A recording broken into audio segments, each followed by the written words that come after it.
Dear lost siblings, I may be deeply flawed, but so is everybody else. To be part of this sad, dysfunctional family meant being unforgivingly hard on ourselves. Maybe you believed I felt younger siblings are not right. I can make an easy guess where that crazy maker idea came from. Mad Mother had a way of repeating a lie over and over until in despair people accepted this new truth for the sake of peace. She left us. Dad was useless. He drank. He drank himself into a stroke. I got weird. I dyed my hair bronze and left school to find work. We endured a hitting culture in that purple house. Dad ploughed into me with that laundry stick and made purple welts on me and my brothers. We had too many years separating us. There was a gang that excluded me, and a half-sister was a decade older and hundreds of miles away. So I was not in any way the oldest, even though that was the role I played. Mum was mentally ill. She had no kind bones in her body, mean and self-centred with a plastic heart. She was lucid enough to realise her responsibilities and to ensnarl available men into her sexual appetites while weaving threads of lies. She hated me, I hated her, so she influenced you three and had her revenge for my ability to stay away. Each of you would have your revenges. An unknown nephew who completed a postgraduate degree at the university on the day I began my studies. Nothing said to me, no contact.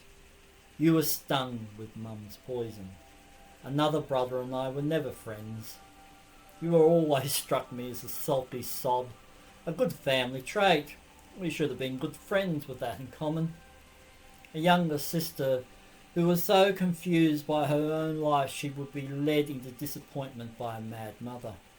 It would have been better to be curious about each other without judging. We all must remember how the other person got there, to this place of stupidity and cruelty.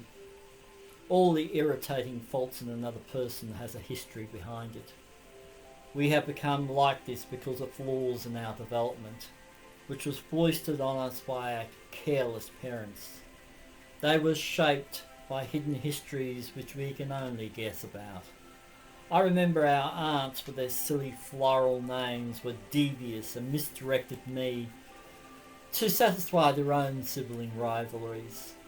They were trapped in demanding environments where being meek and sneaky guaranteed they would be walked over.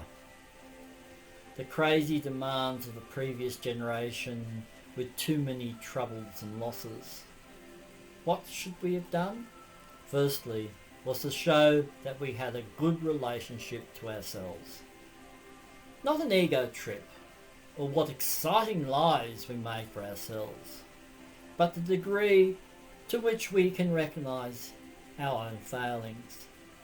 Kindness has no role whatsoever to play in our horrible histories. You cannot be kind and say hateful things, true or manufactured, and expect a good result. We say mean things when we are out of contact with our inner feelings. But I have to be bluntly honest with you three. I do not care what you want and how you feel. I was always available, and you did not want to make the efforts decades ago, and feelings are slow in my brain. The news I would have liked to pass on was my Asperger's syndrome official diagnosis. Maybe it has been an issue in your own lives or those of your children. Sister did visit me, but contact stopped when we both realised Mum had placed false memories in her and her own children. How do you fix up such a mess? Some things should not be repaired, and sentimentality is not an emotion I do.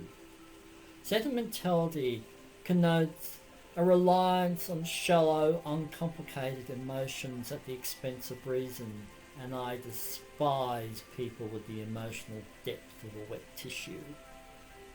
Claire tried to put me in contact with cousins, but an email was inane and the words lived in the past, so I left them there.